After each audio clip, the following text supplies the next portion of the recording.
Meus irmãos, chegamos ao final do estudo. Hoje, como disse, sétima terça-feira. Hoje, em nome de Jesus, nós vamos acabar esse estudo. Cada estudo demorou mais de uma hora, né? Fora o tempo de perguntas e respostas. Mas hoje, estamos crendo que iremos acabar. Antes de continuar dentro de questões éticas, que é o assunto que nós começamos semana passada, né? O cristão e as questões éticas, eu quero fazer uma pergunta para vocês, uma pergunta que me foi feita pelo Adaías aqui na escola dominical. Eu achei essa pergunta muito interessante.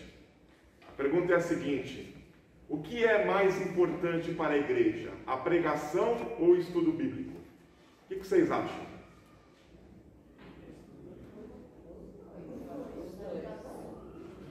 Os dois? Sim. Os dois são importantes, mas eu respondi ao Adaías da seguinte maneira. Eu disse que a pregação, ela é essencial para o pecador. Ela é essencial para o pecador. Então, como ouvirão se não há quem pregue, diz a palavra de Deus. Então, num culto de domingo, o que cabe é uma pregação, que é um culto público. Todos os cultos são públicos, né? A gente não tem mais culto com portas fechadas, como existia antigamente, mas o domingo vamos dizer assim, um dia que mais pessoas, mais visitantes vêm à igreja, então cabe uma pregação. Agora, o estudo bíblico é aquilo de mais importante que uma igreja tem que ter.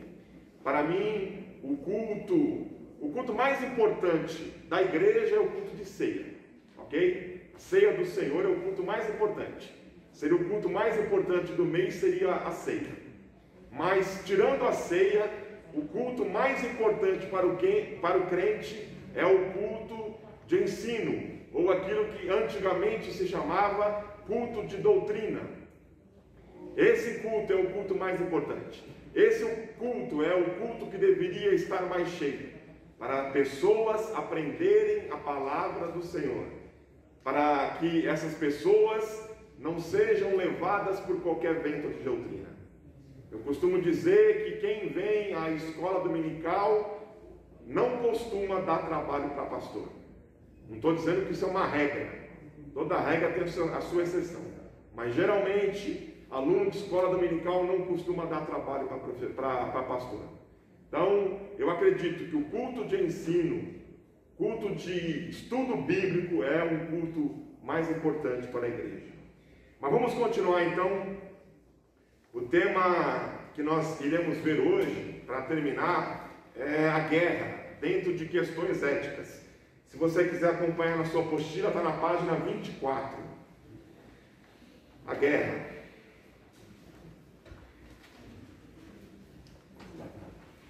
Qual é a atitude do cristão em relação à guerra? Ou qual deveria ser a atitude do cristão em relação à guerra? É certo tirar a vida de outra pessoa por causa do governo? Há base bíblica para a guerra? Será que existem guerras justas? Ou todas as guerras são diabólicas? E aí eu faço uma pergunta: será que Hitler poderia ser detido da sua sanha de dominar o mundo se não fosse por meio da guerra? Essa é a pergunta que eu faço. Eu acredito que seria quase impossível. Em muitos momentos, como vocês sabem, eu sou um estudioso, né, das guerras, principalmente da Segunda Guerra Mundial. Em muitos momentos da vida de Hitler, ele poderia ter sido detido. Hitler, ele participou da Primeira Guerra Mundial. Ele foi até condecorado, uma medalha por bravura, por lutar na Primeira Guerra Mundial. Ele poderia ter morrido na Primeira Guerra Mundial. Depois fez serviços, trabalhou como artista, foi um artista frustrado porque ninguém comprava os quadros dele. E como ele era um orador nato, Hitler era um orador nato, tinha uma oratória excelente. As pessoas começaram a se juntar ao redor dele. Ele falava numa cervejaria lá em Munique e as pessoas começaram a ouvi-lo. E ele começou a ter seguidores. E quando ele teve um certo número de seguidores, ele tentou dar um golpe no Estado, um golpe de Estado. O golpe fracassou. Hitler foi preso, ficou alguns anos preso. Foi aí que ele escreveu o livro dele chamado Mein Kampf, Minha Luta, que depois virou a Bíblia do Nazismo, onde ele já coloca naquele livro as ideias dele, as ideias antissemitas. Ele odiava judeu. Ele coloca naquele livro sobre uma raça superior, tudo isso daquilo que ele tinha lido de outros escritores. Nessa época, muitos escritores tinham escrito livros que falavam sobre uma raça superior, sobre a diferença do cérebro de uma pessoa branca para uma pessoa negra. Eles tergiversavam sobre isso, faziam teorias malucas de que o cérebro era diferente, de que o negro ele tinha nascido para servir o branco e outras coisas mais.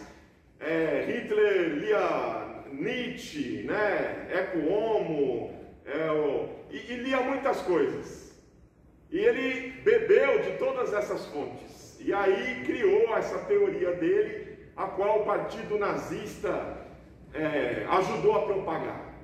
Fato é que o partido nas eleições começou a ter muitos votos, começou a aparecer, e aí num vácuo de poder ele é eleito chanceler da Alemanha. E quando ele é eleito chanceler, ele começa a mudar a Alemanha, ele coloca um plano econômico deu certo, a Alemanha estava destruída depois que acabou a Primeira Guerra Mundial, e ele começa a colocar as coisas nos eixos, mas ele começa também a armar a Alemanha, construir tanques, construir aviões, caminhões, armamentos, bombas, e a Alemanha era proibida disso, e as nações sabiam que a Alemanha estava se armando, e não fizeram nada, Em qualquer momento dessa época, eles poderiam ter invadido a Alemanha e terem subjugado a Alemanha para que Hitler não virasse aquilo que ele virou. Mas ninguém fez nada. As pessoas deixaram as coisas acontecerem.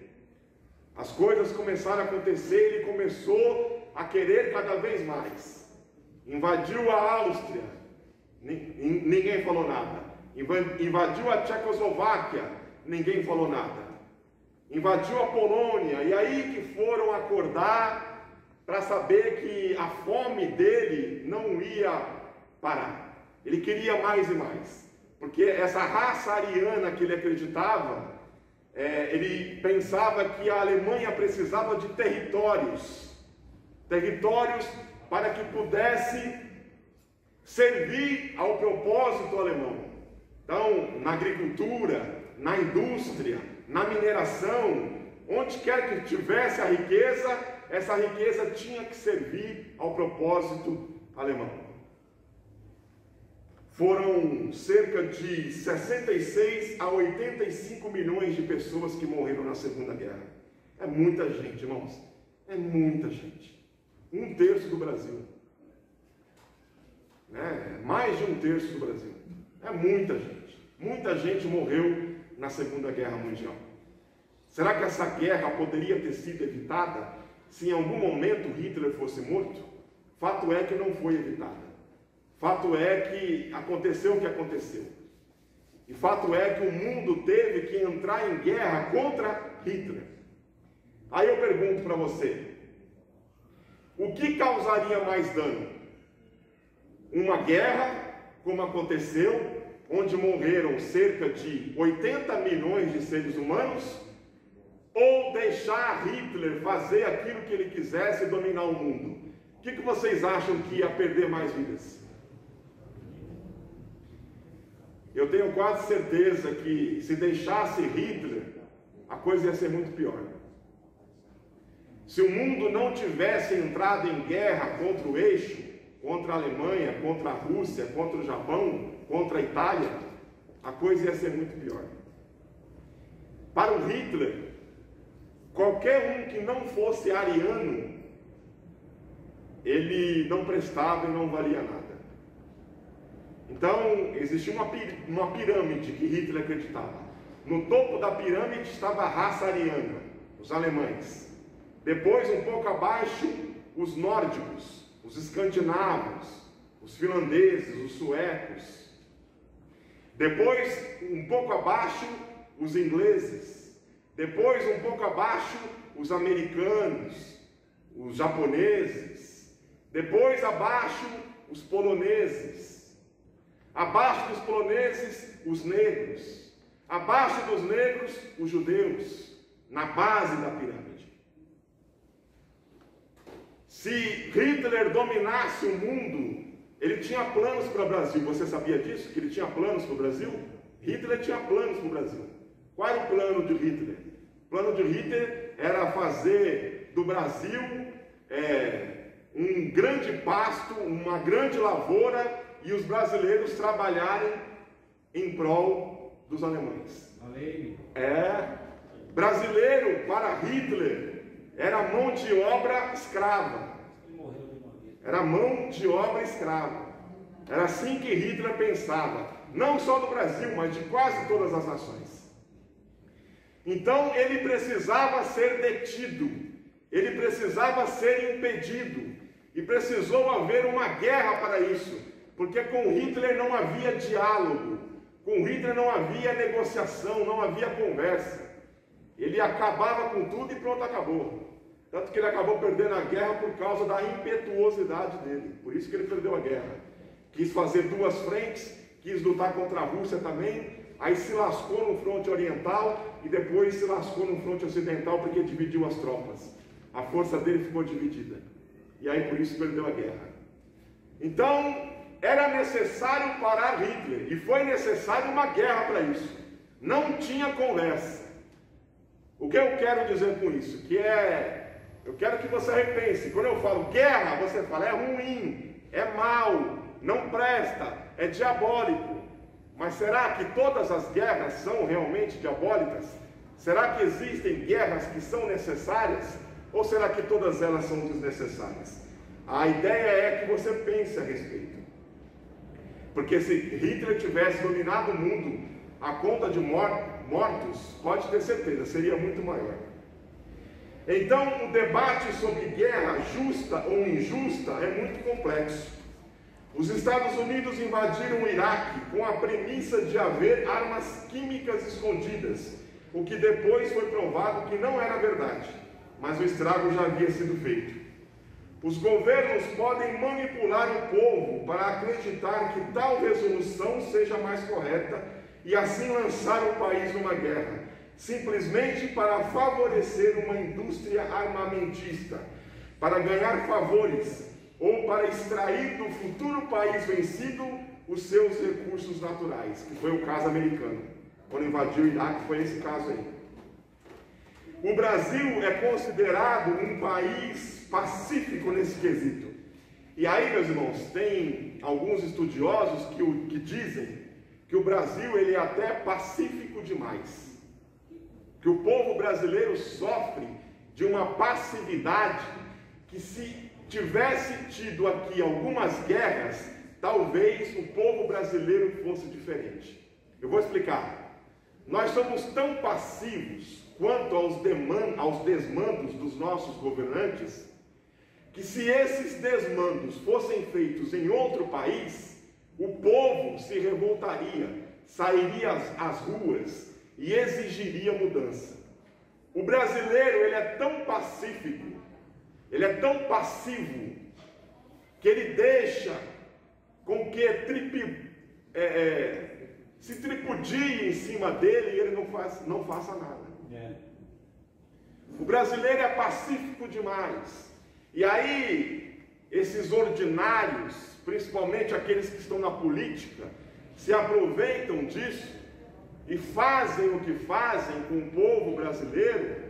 Os caras têm coragem de tirar dinheiro de merenda escolar. Os caras têm coragem de tirar recurso para combater o coronavírus e enfiam nos seus próprios bolsos, e o brasileiro fica passivo. Então, os estudiosos dizem que se tivesse tido aqui algumas guerras, o brasileiro seria um pouco mais confrontador, um pouco mais belicioso, e ele não deixaria que acontecessem os desmandos que aqui acontecem. Isso é o que eles dizem. O Brasil só se envolve em missões de paz, igual aquela no Haiti lá, é só missão de paz que o Brasil se envolve. Mas e se uma guerra estourar e eu for convocado a pegar em armas? Eu devo matar o meu oponente? Eu devo matar o meu inimigo? O que a Bíblia diz a respeito? Vocês acham que num combate no qual eu estou defendendo a minha vida, eu posso matar meu inimigo? Sim ou não? Um de cada vez, por favor.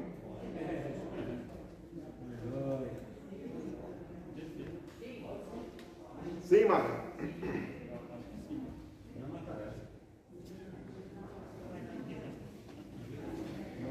Olha, é uma situação complexa. Talvez vocês estejam dizendo: nossa, Jesus, mas nunca que vai acontecer uma guerra aqui, né? Tomara a Deus que realmente nunca aconteça. Nunca aconteça uma guerra aqui. Mas o estudo é para aventar essas possibilidades, né? Quem sabe essas possibilidades venham a existir, a gente tem que ter uma posição quanto a isso. O que eu vou falar aqui não serve para todo mundo, o que eu vou falar aqui, certo? É apenas um exemplo. Quem aqui já assistiu um filme chamado Até o Último Homem? Quem já assistiu? Muita gente já assistiu. Se você não assistiu, por favor, fica a dica, hashtag fica a dica, assista esse filme. Um filme maravilhoso, Até o Último Homem. Esse filme conta a história que durante a Segunda Guerra Mundial, um médico do exército chamado Desmond T. Doss, ele é interpretado pelo Andrew Garfield, quem não sabe é um ator que fez o Homem-Aranha. Ele se recusa a pegar em armas e matar pessoas, o que lhe causa diversos problemas. Quem já serviu o exército sabe que a arma, o fuzil, é a sua namorada. A namorada do soldado é o fuzil. O soldado tem que tratar o fuzil como ele trataria uma dama, uma namorada. Então, por quê? Porque o fuzil é o que vai te salvar no campo de batalha. É o fuzil que vai fazer com que você mate o inimigo no campo de batalha. Então, quando uma pessoa rejeita pegar em armas, pegar no fuzil, ela está rejeitando proteger a si mesma e proteger o seu companheiro. Os soldados, eles são muito aliados. Essa parceria de eu proteger você e você me proteger, eles levam isso muito a sério. Então, quando alguém se recusa a pegar em armas, é como se ele estivesse dizendo: eu não vou me proteger e eu quero que você se lasque também. Então, os caras batem nele, os caras espancam ele, xingam ele, levam ele a juízo, mas não tem quem faça com que ele pegue em armas. Ele fala que é contra a religião dele pegar em armas e ele não pega em armas. Fato é que ele consegue uma autorização para ir para a batalha, mesmo sem arma, né, do governo norte-americano, e de que durante a batalha de Okinawa, lá no Japão, ele, trabalhando numa ala médica, salva 75 homens, sem pegar em armas. Tiros unindo para lá e para cá, e ele, trabalhando como médico, salva 75 soldados. Ele é condecorado por isso. Todo mundo começa a ver ele diferente por causa disso. Esse filme é baseado numa história real, isso aconteceu de verdade. O protagonista, ele é testemunha de Jeová. Testemunha de Jeová, vocês sabem que eles são totalmente contra qualquer conflito armado. Eles se opõem veementemente contra a guerra. Mas, como eu disse, isso é para poucos, não é para todos. Porque com balas zunindo no seu ouvido, você quer mais a revidar. É isso que acontece. Nunca diga assim, não, eu faria o que ele faz. Você só vai saber se você faria o que ele faz estando na mesma situação. Se você não está na mesma situação, você não é digno de julgar. Agora, estando na mesma situação, você realmente se resguardar disso, aí eu vou dizer, realmente, você realmente faria o que ele faz. Espere de verdade que se não chega o dia em que vamos precisar defender a honra do nosso país ou ir a outra nação para nos digladiarmos com outros seres humanos por causa de coisas que até nos esquecemos. Oremos para que o Brasil permaneça uma nação pacífica e de paz, que não se intromete em assunto do outro desde que ninguém venha meter o bedelho em nossas coisas aqui.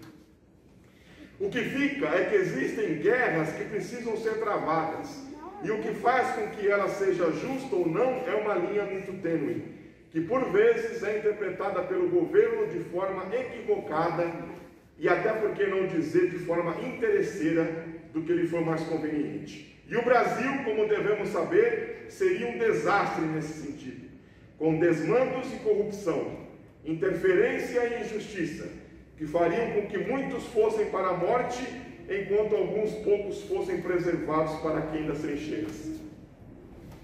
Quem vocês acham que iria lá para o fronte, para a ponta da lança? Os filhos dos pobres, é claro. Os filhos dos ricos não iriam. Os filhos dos ricos ficariam na retaguarda, em funções burocráticas. Quem iria para o fronte para morrer eram os filhos dos pobres. Eu não tenho dúvida nenhuma de que se eu estourasse uma guerra no Brasil, era isso que aconteceria. Não tenho dúvida nenhuma. Infelizmente, o nosso país, ele é assim, né? Ele é muito desigual. Muito desigual. Então, com a guerra aqui, nós terminamos os assuntos. Eu quero deixar essa meia hora final para uma conclusão, onde eu quero, vamos dizer assim, raciocinar um pouco com vocês, refletir com vocês sobre o que faremos com todo esse conteúdo que foi dado. Essas quase 8 horas de estudo que nós tivemos aqui. Esse curso intensivo que nós tivemos aqui sobre a igreja e o mundo. O que nós faremos?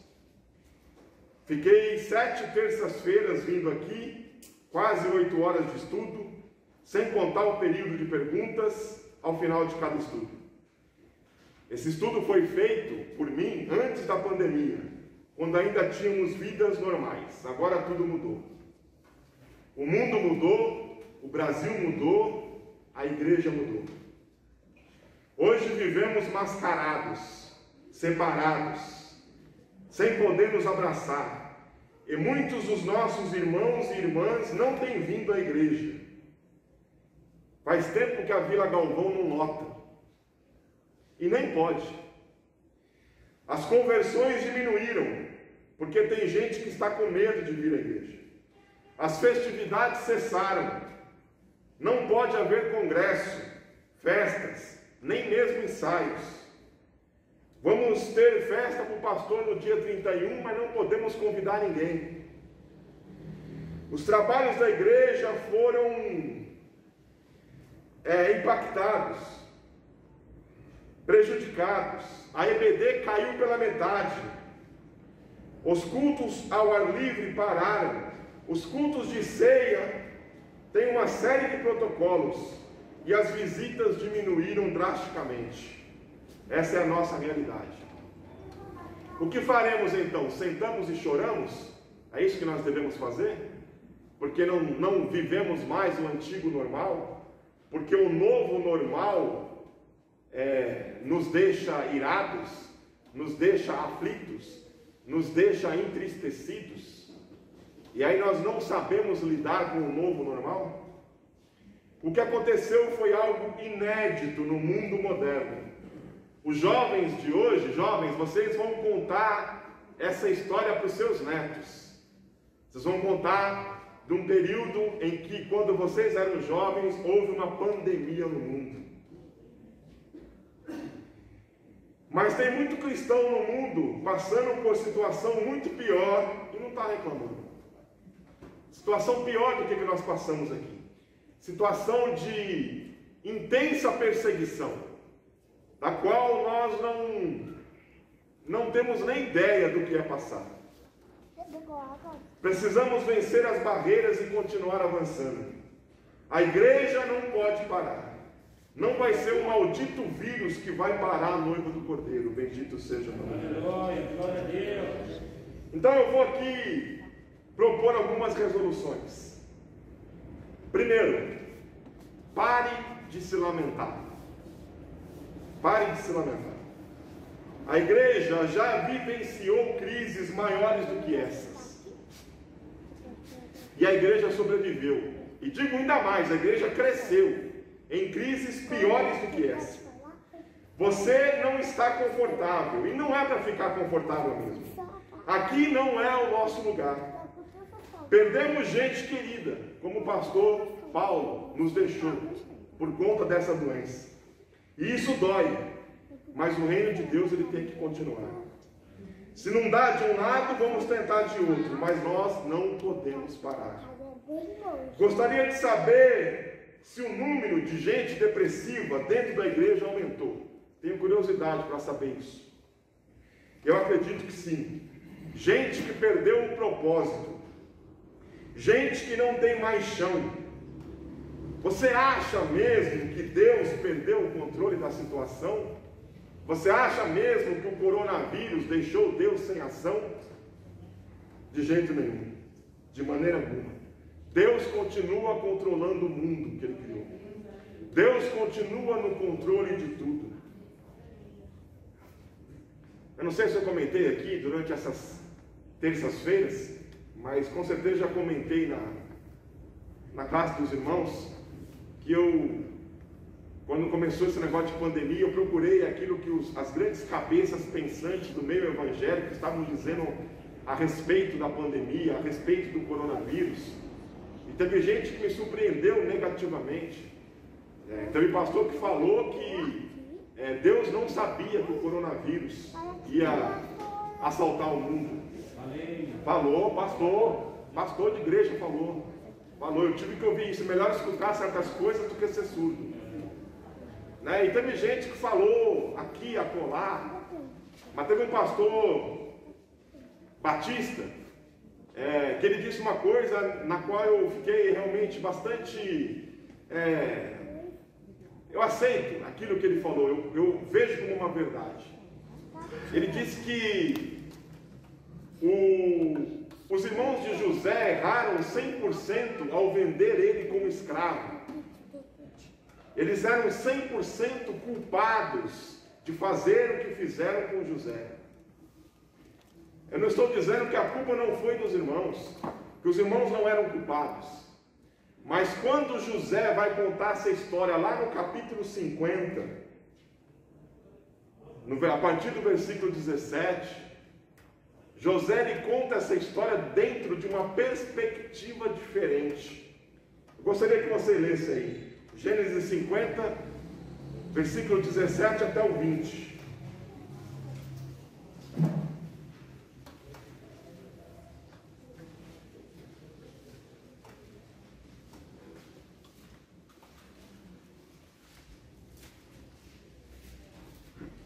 Quem achou pode ler.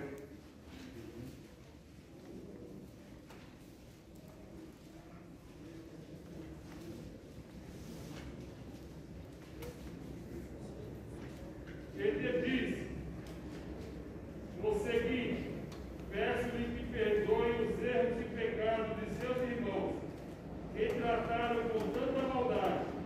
Agora, pois, perdoa o pecado dos servos do Deus de teu pai, quando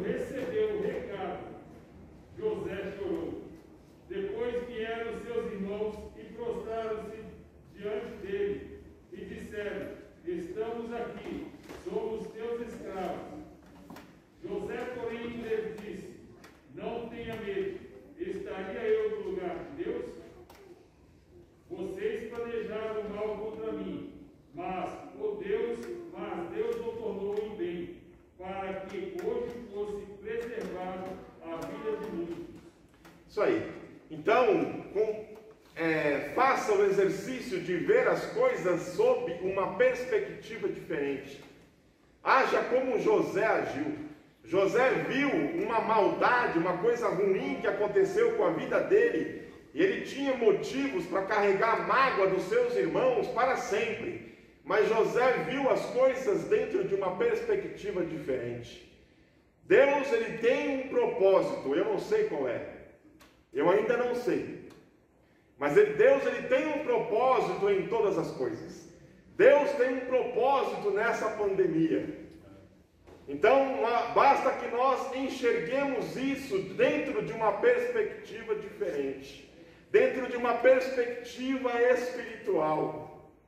E aí você vai começar a ver, em vez de você ver o copo meio vazio, você vai começar a enxergá-lo meio cheio. Segunda resolução, ocupe a sua mente naquilo que edifica. Agora, tudo isso que eu estou falando não está mais na apostila, tá, irmãos? Isso que eu estou falando já não está mais na apostila.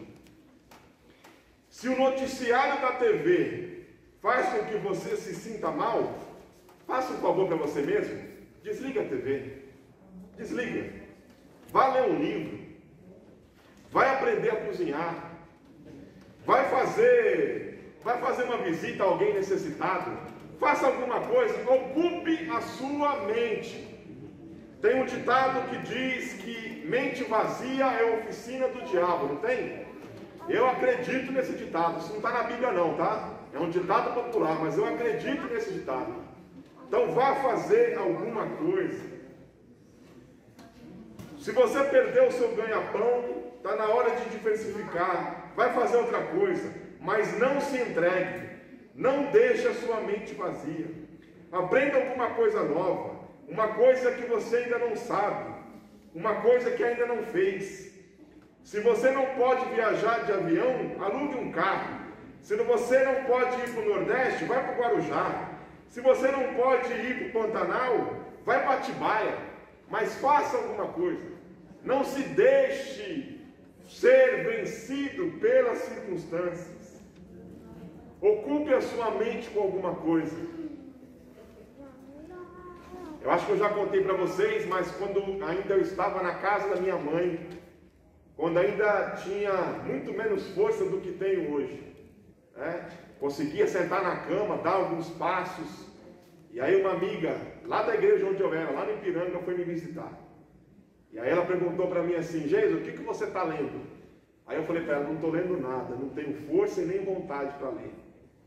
Quem me conhece sabe que eu sempre gostei muito de ler.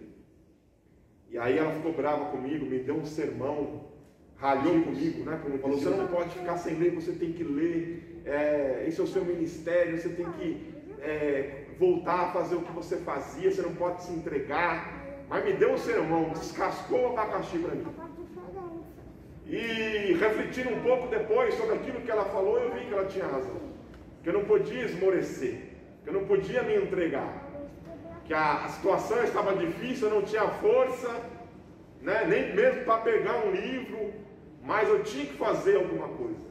E devagarzinho Deus foi me dando força e eu fui voltando. Porque quando você está nesses períodos, para você entrar em depressão é isso aqui, ó. É muito fácil. Quando você está nessa fase da vida, onde parece que tudo está indo ladeira abaixo, para você só ver as coisas negativas, para você só ver aquilo que não presta, e aí você começa a ficar deprimido, e aí você começa a pensar que a vida não faz sentido, e aí você começa a pensar que Deus não faz sentido, e aí você entra numa espiral de tristeza, de angústia, e você vai indo ladeira abaixo. Eu não sei se eu falo com alguém hoje que está nessa situação, mas o conselho que eu tenho a dar a você, se você está indo ladeira abaixo, é esse: que você não deixe essas coisas acontecerem com você, que você possa ocupar a sua mente, que você possa fazer e se sentir útil no reino de Deus. Se sentir útil no reino de Deus, irmãos, é tão gratificante. Quando você faz alguma coisa para Deus, quando você se sente útil no reino, isso é de uma alegria, é muito gratificante. Quando você pode servir alguém, quando você pode sabe, de alguma maneira, causar conforto a outras pessoas. E de você realmente, quando você faz isso, você vai se envolvendo com isso, vai se envolvendo com isso, e quando você vê, a depressão já ficou para trás, você já não se sente triste, né? Se antes você só queria saber de chorar, agora você já canta hinos ao Senhor, porque é assim que a gente vai caminhando na vida cristã. Jesus nunca prometeu a nós uma vida de bênçãos. Jesus nunca prometeu para nós um mar de rosas. Jesus prometeu o que vai ter no mundo? Aflições. Mas tende o quê? Bom ânimo. Bom ânimo. Vem lá de dentro. Você sente aquilo. E aí você se anima. Você vive para fazer alguma coisa. Bendito seja o nome do Senhor. Eu estou trabalhando em casa. Ainda não posso ir lá ao Belém trabalhar. Ainda não tenho condição de pegar ônibus, de pegar condução. Eu, sinceramente, ainda não fiz nenhum teste com carro para saber se eu consigo dirigir ou não. Se eu puder dirigir, vai ter que ser carro automático, isso eu já sei, né? Mas eu não tenho esse movimento do pé. Esse movimento eu perdi. Ainda não foi restaurado esse movimento do pé. Então eu não sei se eu consigo dirigir um carro ou não. Por isso ainda estou afastado do trabalho. Mas já voltei a trabalhar em casa, a fazer os textos, a ajudar a fazer texto para o jornal. Até o Mensageiro da Paz, lá no Rio de Janeiro, eu já ajudei. Estou ajudando a fazer. Estou aí ativo no meu canal no YouTube, postando uma mensagem por semana. Mas isso é fácil. É fácil? Você pensa que é fácil? Uma mensagem por semana? Você sabe, ter a mente para poder fazer uma mensagem lá, que vai impactar uma vida, que vai mexer com o coração de alguém. Não é tão fácil assim não, né? Faça uma mensagem para o YouTube e uma mensagem para o TikTok, uma curiosidade bíblica de 1 minuto. Vocês sabem que sou professor de EBD, e a minha aula eu procuro dar uma aula de excelência, e a Bíblia fala que aquele que ensina haja dedicação ao ensino, e eu procuro me dedicar. E qual não foi a minha surpresa agora nas últimas semanas? Uma irmã que muitos de vocês conhecem, a Patrícia Xavier, filha da irmã Glorinha, me ligou. Ela está em outra igreja, não é mais aqui. Me ligou e me disse assim: Geisel, eu pensei em você, eu quero fazer teologia, eu quero que você seja meu professor. Eu falei para ela: nada feito, você ser professor não. Você quer fazer teologia? Entra num curso de teologia e faz teologia. Não, eu quero que você seja meu professor. Eu ainda lembro das suas aulas da escola dominical. Eu falei: que bom, mas não quero não, muito obrigado. Aí ela falou: pensa direitinho. Eu falei: eu vou arrumar para minha cabeça isso aí, rapaz, tem que preparar a aula. Ela falou: eu vou pagar você. E aí a Patrícia falou para mim assim: quem sabe é uma oportunidade que Deus está abrindo para você, pensa aí, faz isso. E aí eu pensei, aí fui lá no computador, montei lá um projeto, fiz uma grade curricular, fiz tudo lá bonitinho e mandei para ela. Na hora ela falou: eu aceito.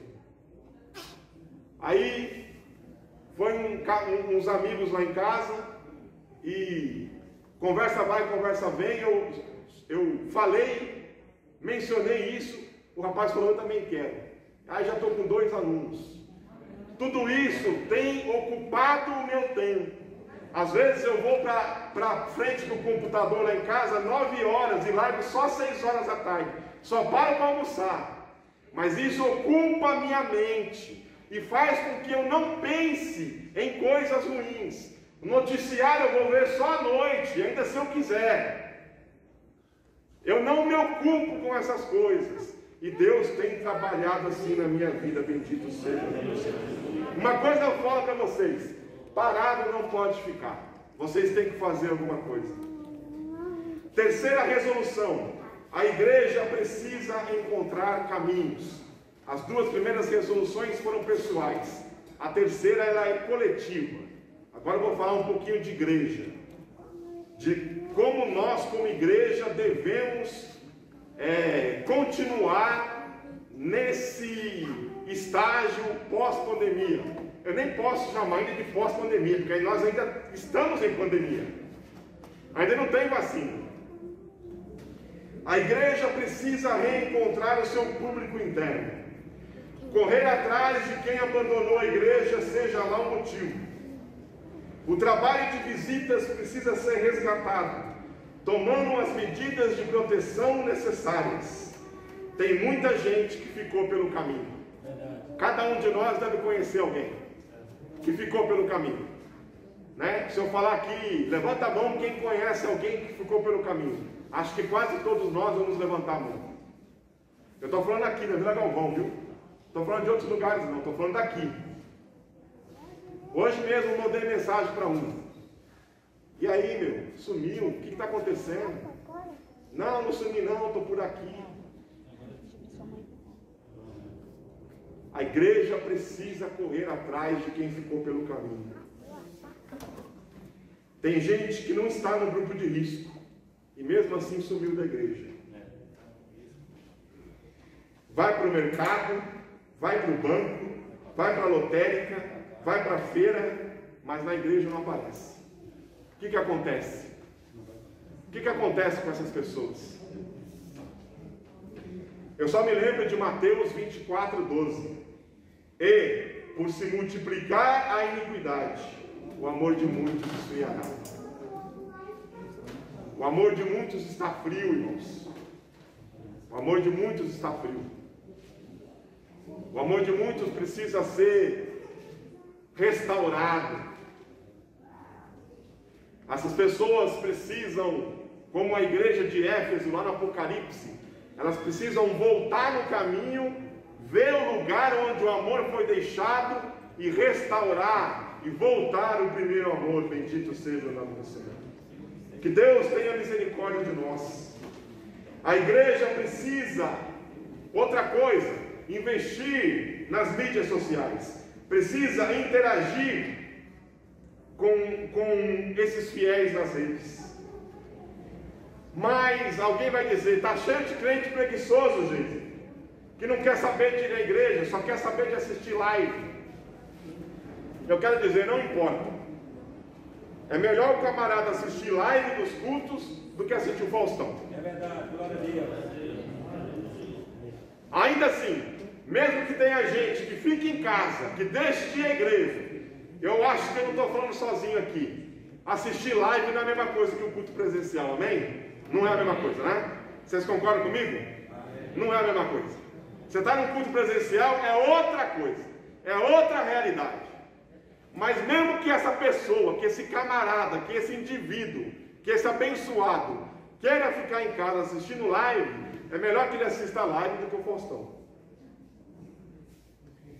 A igreja precisa investir nisso, precisa colocar câmeras boas, né? Para que não tenha que a irmã ficar filmando, balançando o celular, e aí não fica uma coisa muito jeitosa. Compra uma câmera, coloca ali, ó, na coluna ali, na laje da galeria, né, filmando aqui o púlpito, uma câmera boa, com uma boa resolução, transmite isso nas redes sociais, porque vai alcançar até mesmo aquele que não é crente, que está com medo de vir à igreja, está com medo de ajuntamento, de aglomeração. A pessoa pode assistir o culto lá e ela pode alcançar ali a salvação. Vocês creem assim? Eu também creio assim. Eu creio que Deus pode alcançar a pessoa lá na casa dela, lá na sala dela. Bendito seja o nome do Senhor. Compartilhar esses conteúdos nas redes sociais. Essa é uma maneira de alcançar os não crentes também. O anúncio da palavra de Deus não pode parar. O evangelho precisa continuar sendo proclamado. Se você não pode pregar, envie um vídeo. Se não pode enviar um vídeo, envie um áudio. Se não pode enviar um áudio, envie uma imagem. E demonstre que você se importa com essa pessoa. Mostre que Deus a ama e está interessada na escolha dele. Não desista de ninguém, pois Deus nunca desistiu de você. E lembre-se de uma coisa: isso tudo vai passar. Só que não é agora. Eu acredito que até pelo menos na metade do ano que vem, E olha que eu estou sendo otimista, hein? Eu acredito que pelo menos até a metade do ano que vem, nós deveremos continuar com máscara. Infelizmente eu tenho que falar isso. As festividades de 2021 não vão acontecer, pelo menos no começo do ano. 2021 vai acabar como 2021 vai começar como 2020 está acabando. Infelizmente. Se é que vai existir uma vacina, seja ela a Sinovac chinesa, a de Oxford inglesa, ou a Rússia Sputnik, ou qualquer outra, vai ser uma realidade somente no ano que vem. Quem vocês acham que vão ser os primeiros a serem imunizados? Primeiros da área da saúde, os ricos, os idosos, aqueles do grupo de risco e depois a grande massa. Quanto tempo vai demorar para imunizar todo mundo? Faça a conta e você vai ver que vai demorar um pouco ainda. O que eu quero dizer com isso? Tenha paciência. Tenha paciência.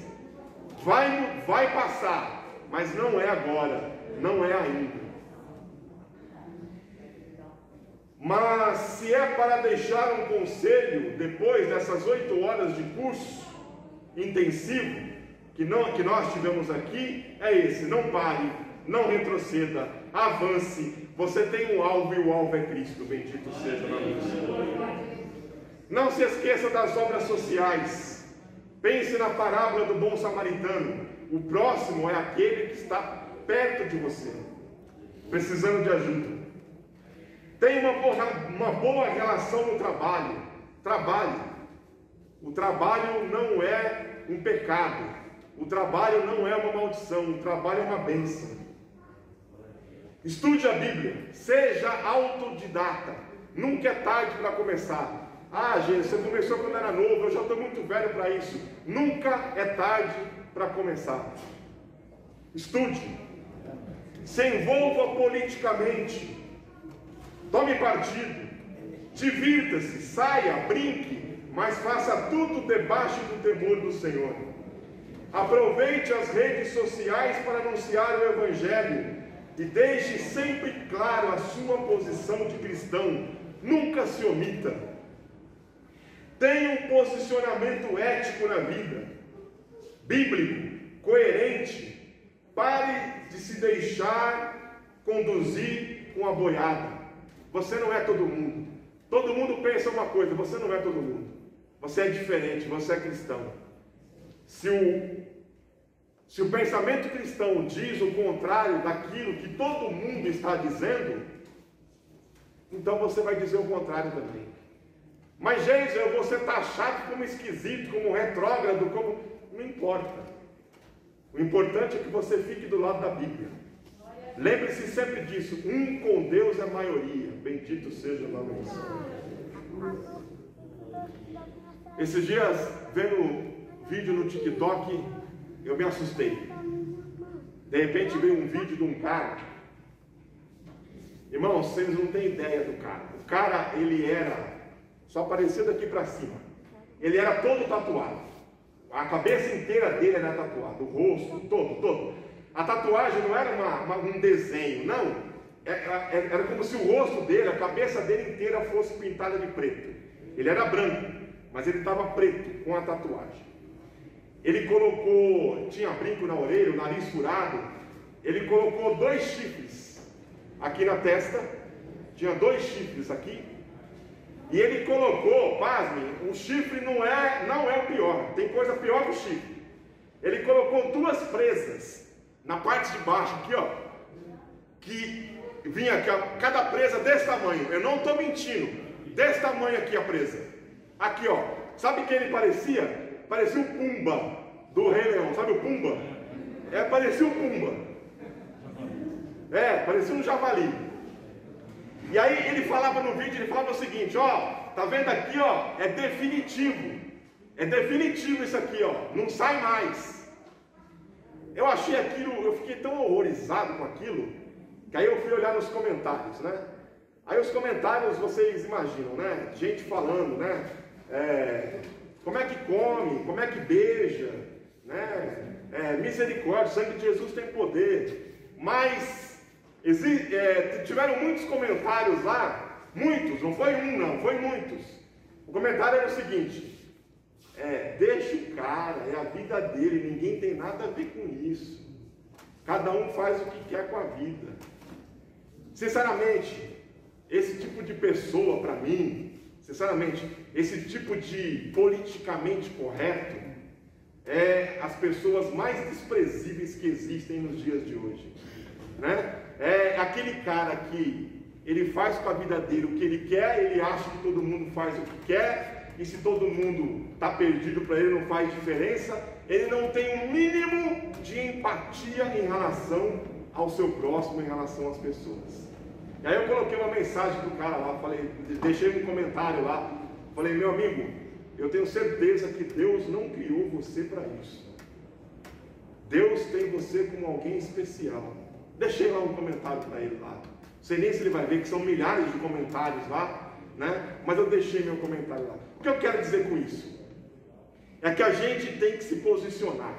Esse negócio de, cada um faz o que quer com a sua vida.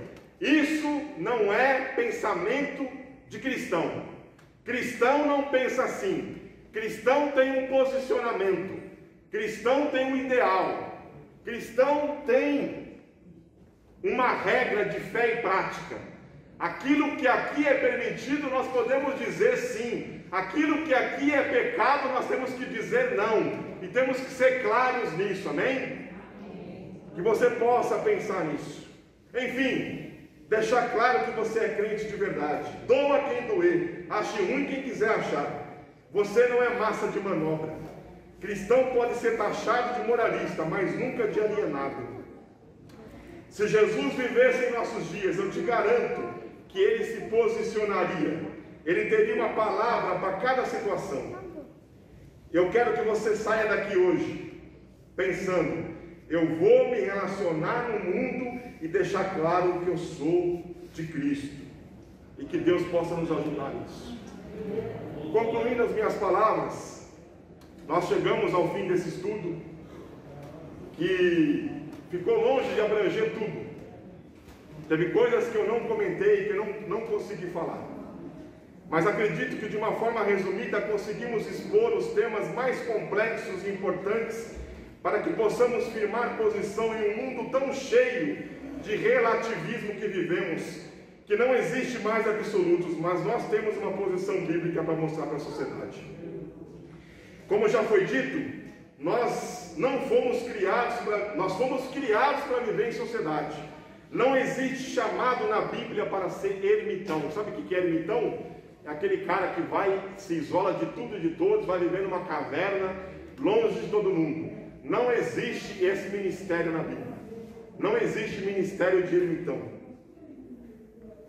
Nós precisamos viver em sociedade. Precisamos aprender a fazer diferença com aquele que está próximo de nós, independente de quem seja. Eu lembro mais uma vez para vocês a parábola do bom samaritano. Nós cristãos temos o hábito de lamentar a deterioração dos padrões do mundo, com o farisaico ar de desalento. Criticamos a sua violência, a desonestidade, a imoralidade, o desrespeito para com a vida humana e a ganância materialista. O mundo está se afundando cada vez mais, nós dizemos, como encolher de ombros. Mas de quem é a culpa? Quem é o responsável por isso? Se a sociedade se decompõe, os seus padrões se declinam a tal ponto que ele acaba se tornando como uma noite escura ou um peixe mal cheiroso, é um contrassenso culpá-lo. Pois isso é exatamente o que acontece quando homens e mulheres caídos são deixados entregues à própria sorte, quando o egoísmo humano não é questionado. A pergunta a ser feita é: por que não estamos transformando a sociedade? Temos que assumir parte da culpa, pois com o número de evangélicos que existem em nosso país, a sociedade já deveria ser melhor, transformada pelo Evangelho de Cristo. Bendito seja o nome do Senhor.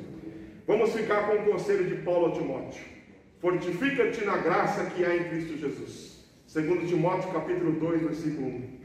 Saiba que tem muita gente aí fora que tem grande fé no erro.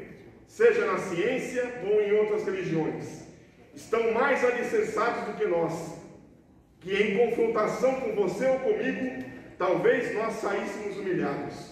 Mas se nós nos prepararmos e estivermos firmados na palavra de Deus, poderemos ganhar alguns para a fé em Cristo Jesus, sabendo que quem faz a obra é o Espírito Santo de Deus, e somos apenas instrumento nas suas mãos. Que Deus abençoe a vida de vocês. Gostaria de saber se alguém tem alguma pergunta.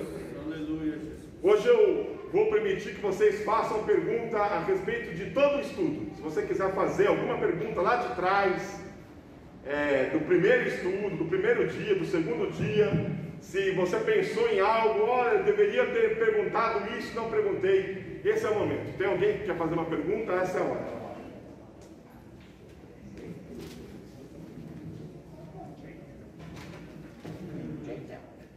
Ninguém? Dou nenhuma? Tudo entendido? Eu costumo dizer que quando não tem perguntas é por dois motivos: ou vocês entenderam tudo, ou vocês não entenderam nada. Espero que você tenha entendido tudo.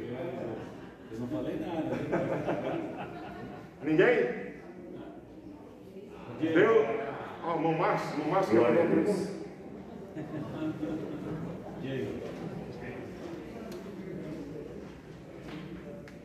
A paz do Senhor, igreja. Amém. A paz do Senhor, Jason. Amém. E companhia. Jason, a pergunta aqui está bem formulada.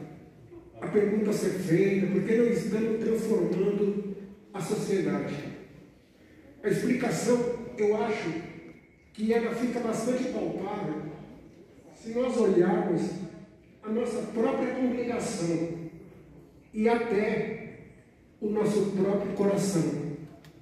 Porque se nós olharmos para, muitas vezes, o coração, essas coisas, não vamos fazer, estamos com medo, isso, aquilo, não vai dar certo. Porém, será que Deus vai aceitar de nós? Por que nós estamos com tanto medo? Estamos na pandemia, sim. Porém, os que estão aqui estão todos bem. E tem muitos outros que estão estudando. Está acontecendo uma coisa ilegal. As pessoas poderiam se entregar mais a Cristo com a segunda frase: Senhor, ande à minha frente, fale a minha boca e que teus anjos guardem a minha costa. Eu tenho certeza que Ele já faz isso e fazeria ainda mais. Eu gostaria que você desse uma enquete sobre este assunto. Por que os irmãos deixam-se tanto com este medo, ou fadigado, ou num domingo, ou numa noite, ou num sábado? Por que as pessoas não querem? Por gentileza, sua conclusão. Olha, eu não sei os motivos que faz com que as pessoas deixem de vir à igreja, né? Sendo que não estão no grupo de risco. Eu não sei o que faz com que as pessoas deixem de vir à igreja. Eu sei que cada um tem o seu motivo. Se você perguntar para cada pessoa, ela vai falar para você: eu não vou por causa disso, eu não vou por causa daquilo, eu não vou por causa daquilo outro. Cada uma delas tem um motivo. Eu penso que muitos, não todos, muitos acomodação. O Adair está dizendo que um dos motivos seria a acomodação. Não todos. Né? Não todos, mas alguns teriam esse motivo. As pessoas acabam se acomodando mesmo, né? Acabam gostando de ficar em casa, de não ter que ir à igreja. Mas eu não vou julgar os motivos, né? Quem sou eu para julgar os motivos de alguém? Mas o que eu acredito, meus irmãos, é que Jesus ele pagou um preço tão alto por nós. Não estou dizendo que a pessoa tem que vir aqui, tem que correr risco. Não é isso que eu estou dizendo. Só estou dizendo que se um vírus faz isso com uma parcela da igreja, e se estourasse uma perseguição aqui, como é que seria? E se fosse proibido se reunir, não por causa do vírus, mas fosse proibido porque é proibido, porque se reunir é proibido e quem se reunir vai preso. Ou pior, quem se reunir vai ser morto. E aí, como é que seria? Eu estava vendo uma live essa semana e aí tinha um missionário, Ronaldo Lidori, ele estava num país do Oriente Médio, ele não quis falar o país, por motivo de segurança, obviamente, e ele participou de um culto, e a Bíblia, e ele diz que nesse culto, né, o pastor chamou as pessoas à frente, que estavam tristes e tal, e aí falou que um homem levantou e foi em direção a ele, e o homem falava um pouco de inglês, e o homem começava a falar, abraçado com ele em inglês, ele começava a dizer algumas coisas, e ele começou a entender algumas coisas que o homem estava falando na oração.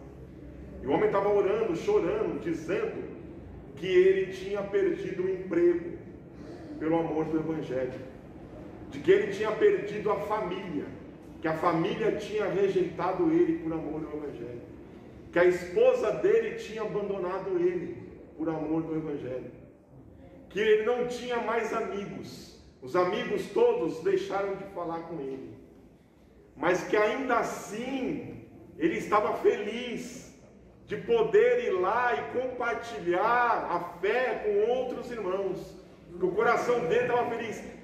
O missionário falou que o ombro dele ficou cheio, ficou molhado com as lágrimas desse irmão. Esse irmão chorava muito, mas ainda assim, esse irmão sentia alegria em servir ao Senhor. Então, o que eu quero dizer com isso? Se tem tanta gente que por tão pouco deixa de vir à igreja, e se estourar uma perseguição então? E se for proibido ser cristão então? Como é que vai ser? Como é que a igreja do Senhor vai ser? Será que ainda seremos 30 ou 40 milhões de evangélicos no Brasil? Duvido muito. Esse número vai cair drasticamente, porque aí só vai ficar aqueles que estiverem dispostos a dar a sua vida, a perder tudo para ganhar Jesus. A gente não sabe, irmãos, isso é muito sério que eu vou falar, a gente não sabe o que é perder tudo para ganhar Jesus. A gente não sabe. Se a gente soubesse o que é isso, a gente daria mais valor. Mais alguém quer fazer uma pergunta? Mais ninguém? Wesley?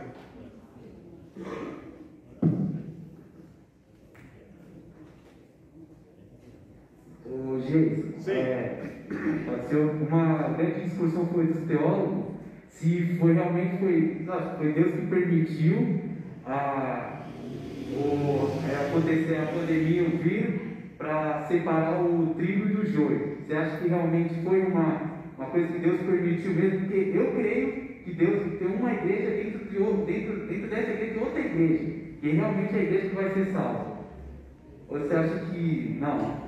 Eu também creio sim, eu creio que tem uma igreja dentro da igreja, eu acredito nisso também, né? Eu acho que Deus tem os seus escolhidos.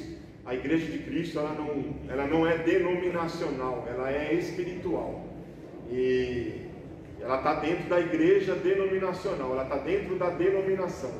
Nem todos na denominação subirão, eu creio nisso também. Agora, se o propósito de Deus na pandemia é separar o joio do trigo, eu acredito, vou dar minha opinião, eu acredito que ainda está um pouco cedo para a gente falar. Eu ainda não tenho nas minhas reflexões, eu ainda não consegui chegar a uma conclusão. Eu ainda não sei, eu não consigo chegar a uma conclusão a respeito. Pode ser que você esteja certo, pode ser que Deus esteja separando, né? Pode ser que esteja evidenciando aqueles que são dele. Vale lembrar também de pessoas que não estão aqui, por estarem no grupo de risco, né? Têm o direito de estar em casa, de ter a sua vida com Deus, mas que tem muita gente que deveria estar, poderia estar e não está. Essa é uma verdade. Eu ainda não tenho uma opinião formada a respeito. Mais alguém? Gente, sim. O que a igreja pensa sobre barriga de aluguel? É certo, é errado? Tem problema? Não tem?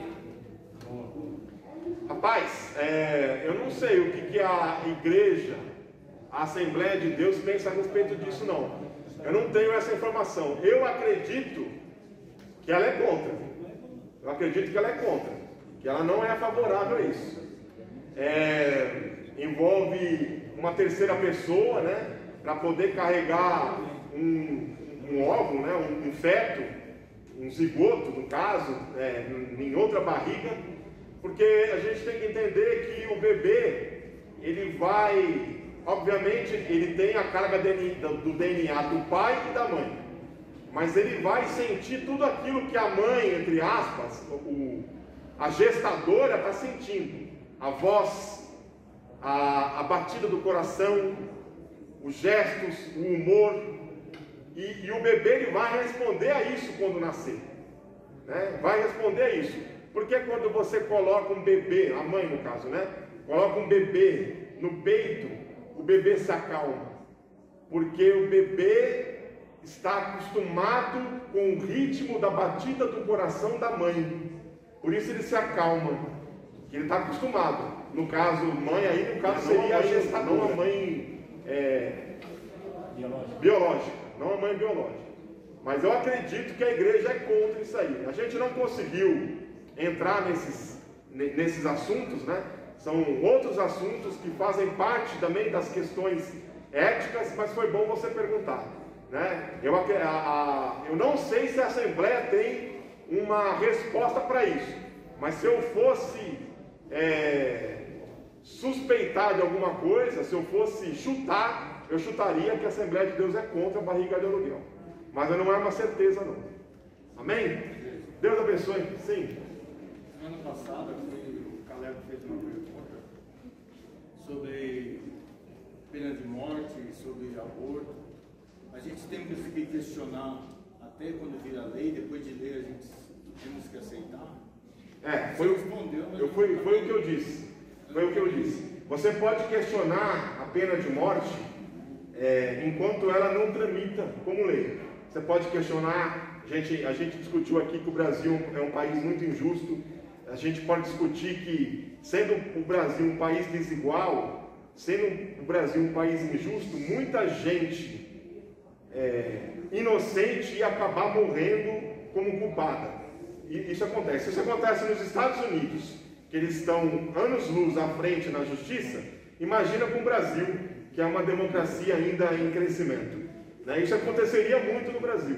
Então a gente pode questionar, a gente pode ser contra, a gente pode se posicionar contra, mas, na minha opinião, a partir do momento que esse projeto de lei vira lei, aí a gente tem que apoiar, porque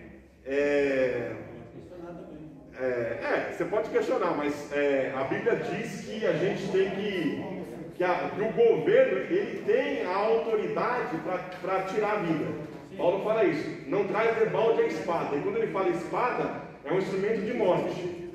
Entendeu?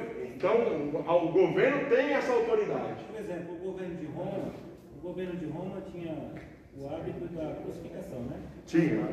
E ele fazia aquilo como uma lei, certo? Sim. Mas aí havia também os contra aquilo, que achavam que não deveria ser levado àquele ponto crucial, né? Sim. Deveria punir uma pessoa sem precisar tirar a sua vida. Sim, uma maneira mais humanizada, né? Mais humanizada.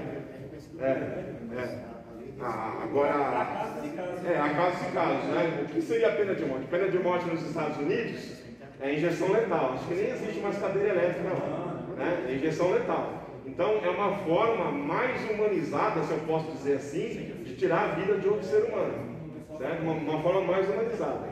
Tinha gente que é a favor da pena de morte, mas era contra a cadeira elétrica, porque a cadeira elétrica provocava sofrimento na pessoa até a pessoa morrer. Existe país do Oriente que é Chile, isso.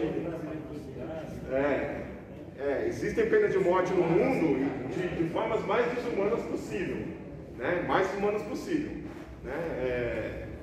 Aí você pode ser contra essas formas desumanas, mas no meu entendimento, quando o projeto vira lei, a gente tem o dever também de ir a favor disso, porque cabe ao Estado decidir sobre quem vive e quem morre.